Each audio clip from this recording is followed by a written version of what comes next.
So let's get started. We already heard a little bit about our authors. So this is a question that I would ask that you all would probably already answered for yourselves. But Kamal and Jeanette, what was the moment when you realized, or when Pierpont realized, that there was a story that needed to be told? What was the point in your life where you said, he said, I need to write this book? And either one of you all. Thank you. Good afternoon, everyone. You can hear me? Yep. Okay. All right. Good afternoon, everyone. And I just have to quickly say this. I just want to acknowledge and give honor to Juneteenth and to Mr. Williams and Ms. Avery and Reverend Dr. Motley and all of you who are assembled. And of course, I'm always happy to be in the presence of Ms. Ali. So what was the moment that my husband Pierpont decided that he had a story? I would say he entered the White House during the Johnson administration. And that was around 1967. And I believe after he was with 4 different administrations: Johnson, Ford, Nixon, Ford, and Carter. And it was about with the Nixon administration when he felt like he had a story to tell. So my husband had been talking about writing this book for 30 years. He felt it was important for him to share his story, that young people, our children, Tony and Patricia, who are here, to share it with them, as well as all of our relatives and all of you and all of your children, because he thought it was important for the history to be told about the trials and tribulations that he went through at the White House and beyond, when he went on to agriculture and the Interior Department. So again, he wanted to leave a legacy. He wanted to tell the story. And in this book, you'll see, and I'm going to be quiet so I can turn it over, the book also has platitudes and advice for young people, or for any of us who are in the work world or who are just trying to make it, in terms of the things that he practiced that helped him get through the discrimination, all the other things that he was faced with. Thank you. Before you pass the mic on, Jeanette, I would like for you to tell folks a little bit more about your husband. Well, we know he works for the White House. We know he wrote a book, State of Washingtonian. And what else can you tell us about his life? So he had 4 siblings, 3 other siblings, and his parents were sharecroppers who came up here from South Carolina, and he was the only one that was born here in the District of Columbia. And his name is unique, Pierpont Mobley. When his mother went into labor at Freedman's Hospital, she had not yet picked out a name, her and her husband. And so the nurse said, well, why don't you name him after Pierpont Morgan, Chase Morgan, you know about the bank? Well, she did, they did, but she didn't give him the money. But anyway, so he always laid claim to the fact that he is the only Pierpont Morgan Mobley. So the things that shaped him, not only the advice that he got from his parents, his father was a laborer, his mother was a beautician, and just seeing how diligently they worked. They wanted to come here to D.C. to get a better life because they were tired of being a sharecropper. And they instilled in him that you can do whatever you want to do. You can be whatever you want to be. You just have to work for it. And so as he was growing up, he experienced discrimination, racial profiling on 8th Street, Benning Road, where him and his friends would be walking the streets and they would get stopped by the cops. He started going to McKinley Tech. And when he went into McKinley Tech and he saw how nice it was, he said, oh my gosh, I've died and gone to heaven. This is a clean school and everything else. Well, he was only there for about a week or 2. And then they said, well, no, you have to go to Eastern. So when he entered Eastern High School, that was during the period of when they were just desegregating it. And he actually had to have police officers walk him and other individuals to school.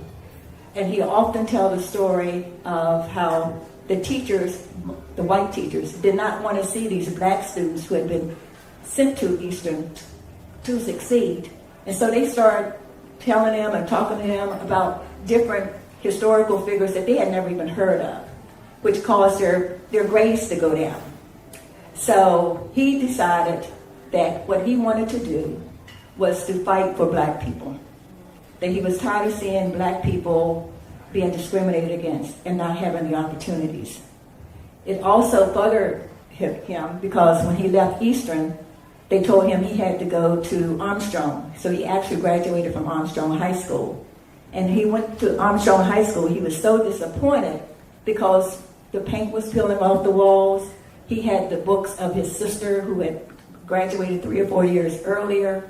And it just was a dismal thing. So he decided that when he went to college, he wanted to specialize in civil rights. And that's basically his story, because those life experiences shaped him in terms of who he was. Thank you. Well, I want to ask you the same. I appreciate that. Give her a round.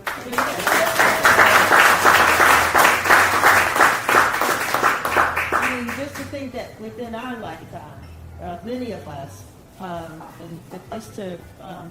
Mobley, what old was he? He's 88 years old when he passed. So we know that what he experienced as a high school student in Washington, D.C., it was only a generation away, right? Anyway, well, same thing for you. When did you realize there was a story that had to be written? What motivated you to write Essential? Yeah, I turned 60, and I saw that my chili bowl unloading the truck days were getting behind me. And I said, what's my next journey? Along with that, we had 3 black boys killed from gun violence who worked at Ben's Chili Bowl. Ulysses Trey-Glenn was 20 years old. Jamal Walton, 25 years old. Tim Spicer, 25 years old. I had a first cousin shot and killed behind Jackie Lee's up on First and Kennedy years ago with an unsolved murder. So when you grow up in this city and you see, young black men and boys killed from gun violence, when is enough enough? And when I thought about what is my next journey, I thought that this is something I could help with, is speaking to young black men and boys and really helping them change their mindset. I said, what's going on with them? They're perfectly capable, they're wonderful, they're our children. I said, what's going on that this is existing in our culture? And my dad used to teach me that you change your thinking, you change your life. And he was my inspiration. He took a class in the 70s from Success Motivation Institute in Waco, Texas. The early principles of the Dale Carnegies and the Napoleon Hills and Zig Ziglars. And he came back a changed man. He said, you change your thinking, you change your life. And so it occurred to me that my story and my history is Ben's Chili Bowl, so I could talk about that journey and entrepreneurship all day long. I said, but this particular manifesto is about growing and developing young black men and boys by changing their mindset. And so I could speak on that platform, but I needed a platform for that. And so the platform is the book. It's actually a step-by-step guide for how to go about doing that. And so that's kind of what I went through. And I went through like a 2-year period of self-discovery and study to kind of come up with how I wanted to present these materials. And my dad, as he taught me those materials, he said, son, it's nothing that I invented, right? These are universal truths of the world, right? It's raising your consciousness. These are universal truths, and we all receive them differently. We all understand them differently. So I presented a very open-ended book towards, this thinking. Some people find these universal truths in the Bible. Some find them in the Quran. Some find them in nature. Some find them in science. They're all the same universal truths of how we function, and it's very much an internal guide from learning about yourself and valuing yourself. So these young men kind of changing their identity from what society tells them that they don't have worth, they don't have value, to recognizing your God-given worth and value, building yourself up and expressing that to the world.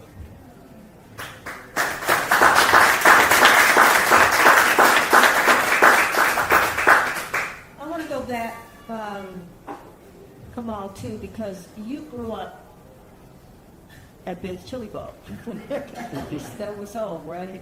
But you got a chance to see, because you know where you all were, the stores located in Washington D.C. and I guess the incidents of what's been happening in our community for years. You got a chance to see. Sadly, some of your employees were impacted. But what happens with Black boys going up to Washington? I mean, is there? I think sometimes there's a moment of awakening, right? And so, was it that incident, or when, as a young man growing up in youth school, did you observe some things that you said either not right or different? Yeah. Well, all of us, for the most part, I guess, are of an age where we've lived through this transition, right? So from the early days when I tell the story of the history of Ben's Chili Bowl and talk about 1958 opening and the Black Wall Street that was U Street and the Shaw neighborhood, and how proud we were as African American people from the power of segregation. Right? We looked at it as we have to come into the regular society and have desegregation, but there was actually power in being together. There was power in that unity. And so we went from that power in that unity where the family was strong, the business community was strong, the dollar circulated, amongst the community, including the underground economy that they then, turned into mainstream economy with the illegal numbers or marijuana, right? All those dollars circulated in the community and enriched us, right? I said, so we went from that to, after the riots, we went to the destruction of our people, right? The destruction of our families, right? Through drugs, right? These are things that are, pushed into our communities, right? So first it was heroin, then crack cocaine, right? We started seeing the divorce rate increase. We started seeing a lack of jobs, which was, for African American men, which is going to help break up the family. But the woman doesn't have, you're not making money. What do our ladies say, right? We broke, right? And so, everything from the system of the prisons, right, where we're now locked up over small crimes, disproportionately to our counterparts. All these things were intentionally done to break up our families. My dad used to always say, he said, son, what happens when families get divorced? What happens? Yeah. He said, now people who don't look like us, they get 2 rents. They get 2 electric bills. They get 2 phone bills.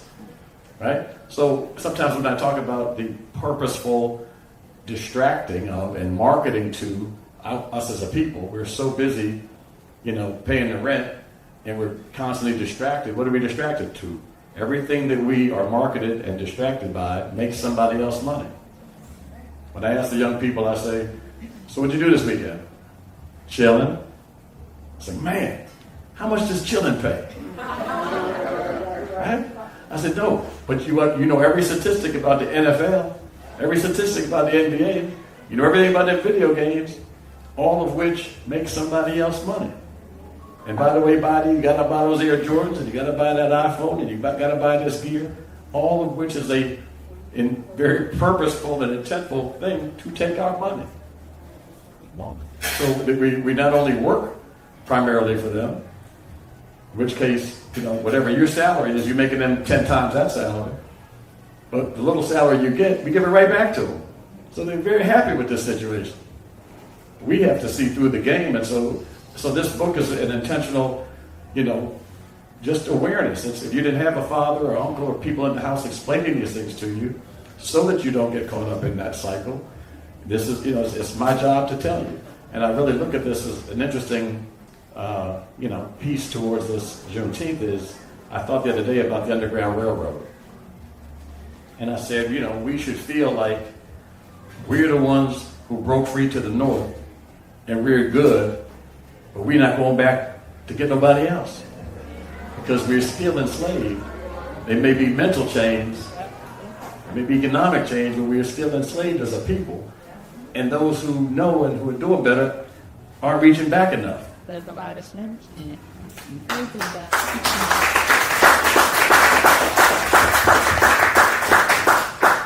I grew up in Washington too, and as a teenager, I'm getting ready to tell myself, because, all my friends were, my dad was taking, my friends were going down and buying, y'all remember Sebastian's? She was calling Sebastian's anyway.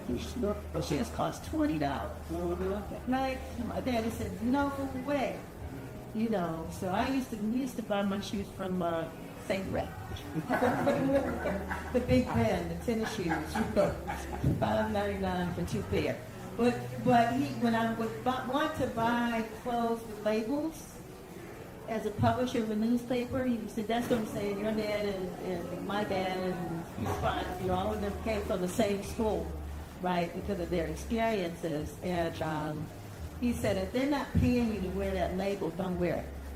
And so here I am with no label clothes. But anyway, Jeanette, if you would tell us a little bit about, maybe some of the stories or a story or two that Pierpont shared with you about his time at the White House. He talked about his experience and went there under so many presidents.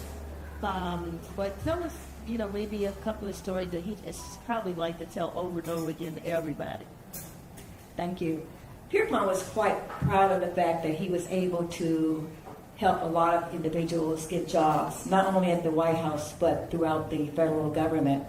And he tells a story by being in the White House personnel office that they would get resumes. And when the white folks got the resumes of black folks, they would throw the resumes in the trash can. And he would go in the trash can afterwards and he would pick them out, and then, he could see the Divine Nine or whatever name or something to let him know who they were. And he would take a slip that says the White House Personnel Office, and he would attach the resume, and he would send it around and say, I need you to give this person full consideration. He actually ended up getting probably about 6 people actually employed at the White House. One of the other stories is there was a black woman, she lives up in Ward 4 now, and she tells a story that Pierpont was the chairperson of the supervisory committee of the White House Federal Credit Union. Now that was something, to have a black man part of the White House Federal Credit Union, but he was. And she had gone for a loan, and they said, no, you're not eligible for a loan. And so the one thing about black people at the White House that were there, they would always go to him because he was known to be a person that would always look out for people and make things happen. And so when she went to him and said, hey, I'm trying to get this loan and they're not giving me a loan, then what he did is he went to the supervisory people at the credit union and said, I need you to give her a loan. So she tells that story. The other thing that he's quite proud of is the fact that when Jimmy Carter came into office, that was the time when we were really starting affirmative action here across the nation. And Pierpont had the honor of writing the affirmative action plan for the White House and the executive offices of the president. So he was very, very proud of that. So, with that, I could go on and on. There was times when, they were trying to discriminate and put up barriers for other black employees at the White House, and they would go to Pierpont, and he would rectify that. I know he was outspoken in a lot of ways, and if he were still with us today, in body, because I know he's with us in spirit, I'm sure he may have said some things even before he passed about this administration and what he's seeing in the White House. I don't know if there's anything that he commented on that. Oh yes. Oh yes. Regrettably, my husband and I, we were addicted to MSNBC and CNN, and we just couldn't fathom that people would vote for the current administration. And it really bothered him because he felt like all the many things that he had worked for in the area of civil rights, and many of you in the room have worked for, was being eroded. And that really, really bothered him. And so, we did our things in terms of, writing letters to Congress and, participating in the different, walkouts and everything else. But, what can we say? But we need to stay fast. This man is not going to be in office for a long time, and we just really need to stick together as a people.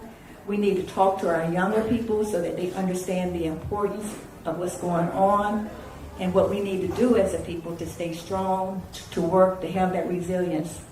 We have got to get back to what we used to do when we had a movement. When we had a movement. We're missing the leadership. We're missing the churches. Okay? You all are here in this room. You have these wonderful nonprofit organizations, but you can't do it all by yourself. So we got to start making demands. And we got to make sure that when we work with people who seek in political office, that they have our best interests at heart. Absolutely.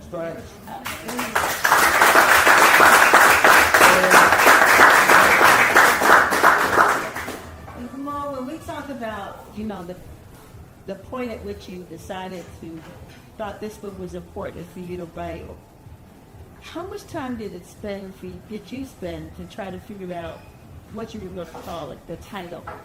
And why did you choose Ascend? I think it was about a 2-year journey for me, all in all, in terms of doing the research, in terms of looking inside myself and actually growing myself. It was a very learning, very educational process for me and a developmental process for me as I explored some of the techniques to come up with this. So yeah, it was a real journey. It was a real journey of self-discovery, and that's what it is for the young people. I'm going to teach a class starting this week for a first cohort of teaching the book, and I'm going to turn it into a virtual course and a regular course, because this problem is scaled so huge. There's thousands and thousands and thousands of kids. And so I like the point that you said about a movement, because that's exactly what we need. We need a movement. None of these things are going to happen in a short period of time. And so we have to, when I saw that Black Lives Matter movement and what we accomplished in that short period of time there, was so interesting to me. It was a perfect storm of circumstances. Number one, everyone's home well rested. Number two, everyone's getting 2 checks. So we're well funded. And then what was the driving force? White policemen killing black people on camera, right? And we fired up and kicking, and you saw what the young people, all movements are led by young people. Ultimately, they're fueled by young people. There may be some leadership older, but they're fueled by young people, young energy. And we saw corporations and policies changing that we had not seen in a long time. We saw real movement. You would hear on television, folks that don't look like us saying, I'm starting to understand what you're saying. It's making a little sense to me now. And all I was worried about was the leadership. I was asking some young people, who's the leader? Who's the leader of this movement? Who do we follow? And they said, we don't want a leader. A leader can be killed, bought, compromised, etc. And they said, social media is the leader. So I said, okay, well, you got 100,000 followers, and you got 50,000, you got 200,000. We can pass the word quickly. I said, but still, who's leading? Because somebody got to make the decision at the end of the day. And what I was afraid of was that what happens when the white police officers stop killing black people on camera? What happens when that driving force stops happening? And sure enough, it stopped happening. We gone right back to watching the football game, watching the basketball game, discrediting the one organization of Black Lives Matter. But I use that Black Lives Matter movement as not that organization, but just a term of, of that progress we were making. And I said, how hard is it? I'm kind of bewildered that we've been so beaten down as a people that we're afraid to lead, right? Because they're going to come after you, right? They're going to discredit you. They're going to come after your money. They're going to, and so it's going to happen. And so we've been kind of beat down to a point where we're afraid to lead. And then, of course, we have the mistrust of in our community of, crabs in the barrel, a little bit of mentality of, who do we trust? So who really, the last time we had that strong movement was Farrakhan calling the Million Man March, which was not a movement, but a moment. But it was a wonderful moment to bring 1 million out. And I got a lot of inspiration from that Million Man March for my book and for my journey of helping young black men. And these principles in the book are not just for black men. They're universal principles that are good for everybody. I just chose to use that, and talking about the title now, to use that intentionality of focusing on the black men and boys as a black man myself. The women are doing much better than the men these days, and they're helping all the girls. You know, the men really need some focus, and I felt that need for that intentionality to focus on black men and boys. And it's funny what you asked about the title, because my name for the book originally was the 25 million man message. 25 million, going back to that Million Man March, saying there are approximately 25 million black men in America. And I said the 25 million man message, but we kind of did a survey about it, or poll about it, and they came up with a send. So I went with it. I was going to say, did you answer my question? But I think we got to it. Ascend. Ascend, the Black Man's Guide to Education, Success, and Purpose. And sticking with that for a minute, if you were to define what you think the biggest challenges are right now for black men, and how you're going to address, could you name like maybe 3 or what would you thinking of? Yeah, so again, my message to black men is nothing external. It's all the internal program.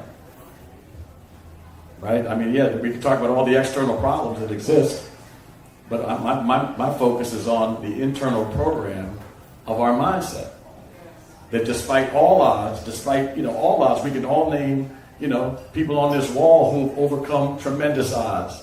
Right? People who continue to believe in themselves and to continue to have faith in God, continue to use their minds and their spirits and their bodies and maximize what they have, because they knew their identity. They knew their greatness. They knew their value. And our young men and boys these days do not. They don't value themselves. They don't love themselves. So you can't even get into the game of life. It's hard to even educate them or train them when they are broken psychologically, right? So that first chapter is on healing, right? The second is on identity. Like I said, identity. How do you see yourself? What is the value that you see in yourself? Do you realize that God made you perfect from day one? That He gave you everything you need to succeed? Do you really realize that? Because if you did, you'd understand how valuable you are. And if you understood how valuable you are, and now it's next is, I'll just say that you control it, you're in charge. Stop thinking everyone else is in charge of your life. You're in charge, and when I say you're in charge of your life, you're in charge of your thinking. And if you're in charge of your thinking and your programming, you take responsibility for that, you can learn anything you want to learn. You have a supercomputer in your head that will, I guarantee it'll learn anything you wanted to learn. And we don't have what our grandparents didn't have. You pick out your phone and you got Harvard University in your back pocket. You don't need school tuition. In your back pocket, we have access to all information. These are some of the things that I trained in the book. Wonderful. We went through a period with the advent of the internet and a lot of things where people thought books were becoming obsolete. And we also are going through a period right now where a book like Pierpont's would be taken out of schools. Okay. Because people wouldn't want children to understand the racism that existed within the White House, nevertheless the federal government. And before I ask this question, because one, we've seen a resurgence, fortunately. Busboys has a bookstore, so we're happy about that. But just a quick question. How many of you all are in the process of reading a book right now? Glad to see that. And so that's what I want to ask you to, because a lot of information, they used to say you could leave books. The former president of Central State University a long time, he said, one car you don't have to be worried about someone breaking into was the one where somebody leaves books on the racks. Or they used to say also, if you wanted to hide money, just put it in the Bible and leave it on the front table. Nobody's going to pick it up. But it sounds like people are reading it. And so, I want to talk to you all about the importance of books, and the fact that you have a book. Who was your book geared towards? Who was Pierpont's, or what was he, what would he want to be reading? What? And Everyone in this room. School kids, especially those at the high school level. Folks that's entering the workplace. When I grew up in my little small town, there wasn't much to do. And we were poor, but we didn't know we were poor. And so every day I would go down, my girlfriend and I, we would go to the library and get 5 books and read them. And then go back every week. This was a ritual. And it helped me because it helped me improve my vocabulary and everything else. So I think that reading might be on the rise. I was so pleased to see so many of you raise your hands. I know I have women friends who are in book clubs. And I know Oprah probably still pushes her book club. So I think it is on the rise. I think it's important. The thing that I'm concerned about is the fact that we as a people, we didn't put up enough fight when they started censoring and started taking our books out of the libraries and out of the schools. And it's not too late. We need to get the courage. We need to get the courage. Because you know what? This is the way I feel about it. They understand green. They understand green. And we as a people, we are sitting back and we're being too, as you said, too complacent. Thank you. Trying to find the word. Because if we go back and we look at the boycott when they start riding the bus and they start missing the fares, all we need to do, just like with the Target, many of us still don't shop at Target. That was effective. People understand that. So when they start talking about they're going to take away our books, we should have identified 2 or 3 large employers, same thing with getting rid of DEI, and said, okay, I got something. I won't use my iPhone. I won't do this. I won't do this, Verizon. I won't do this, AT&T, Procter & Gamble. We can go on down the list. We have got to get back to that because that's the only thing that they understand. And we can do it, but we just have to be unified. Yep.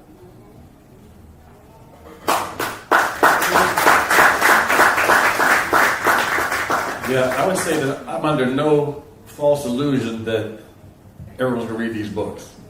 Right. Meaning, literacy is, I don't know the rates, but I'm sure it's at a pretty all-time low, considering, what's going on, especially here in D.C. with our kids. And we see from the older kids and the truancy rates and whatnot that they are not able to keep up in terms of the traditional structure. But if the education system was not set up for us in the first place, right, and we know that these exist, what I try to stress to them is their brilliance. Again, going back to their natural, God-given brilliance. And so we all learn different. And that's okay. But if you understand your value and your worth, you say, if you're a visual learner, if you're an experiential learner, listen, there's YouTube, there's Google, there's books on tape. There's a million ways to get this information. And it's our job to give it to them in all these various fashions. In 30-second social media clips. In whatever. But what I am excited about is that it seems that consciousness is overall rising. This information age that we're in and AI and social media and all these things, there's much more information. I mean, these kids are really brilliant because there's so much information out there. I look at my kids like, I don't know, how do you know the things that you know? How do you know this? The question is, what do you focus on? Right? So if you focus on, positivity or negativity, right? You focus on building yourself up in your community or tearing yourself down in your community. I said, whatever it is you focus on, that's what that supercomputer is going to make you learn. And so I try to show them that they're brilliant, and they just have to. And there's many ways to learn. That I don't care if you dropped out of school. I don't care if you don't have your GED. I don't care if you got locked up. Nothing. When you put things in terms of time, you said, sorry. You know what the value is of yesterday? Yesterday's in the toilet. There's nothing. Whatever it is, good, bad, or indifferent, there's nothing we can do about yesterday. And we're not promised tomorrow. So what you can do is you can control today and what you do today. And if you have a great day today, and are making progress today, and you do that tomorrow, and the next day, and the next day, guess what? So it doesn't matter how old you are. Doesn't matter if you feel you're behind the 8 ball. You know, I like to speak to people in this room and say, you know, that no matter what our age is, I say, in your next 5 years, you could be more impactful than in the last 10 or 20. Yeah. Are you smarter than you've ever been? Do you have more experience than you've ever had? Then if you use that for the greater good, you could be more impactful than you've been in the last many, many years. Don't put it on the shelf. Don't undervalue yourself. Put that to work. As we come to the end of our conversation, I want to thank our panelists for sharing not only but also their experiences, insights, and personal journeys. Tonight we've heard about, which we didn't hear in the conversation, but we talked about, his book talks about creating a seat at the table. We talked about preserving history for generations to come and finding purpose through education, perseverance, and self-discovery. What strikes me is that each of these stories reminds us that legacy is not something we leave when we are gone.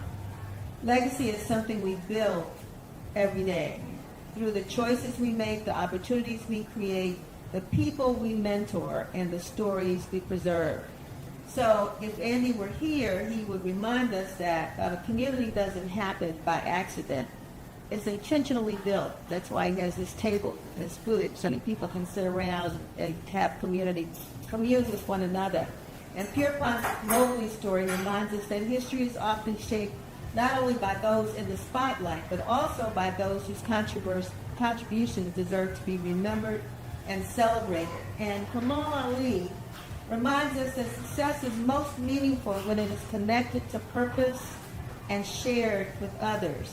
So before we leave tonight, I encourage each of us to consider one final question. Not that we're going to answer out loud, but we're going to answer to ourselves. What will future generations learn from the life you are living today? So I want to thank the authors, thank you, the audience for your participation, thank the Juneteenth committee, and we want you please to support our authors by purchasing their books and continue to have these conversations within your family, your churches, your organizations, your community, on your front porch, around the dining room table, wherever. Just have to come out conversation. So with that, I want to thank you for this opportunity, and I'll turn it over now to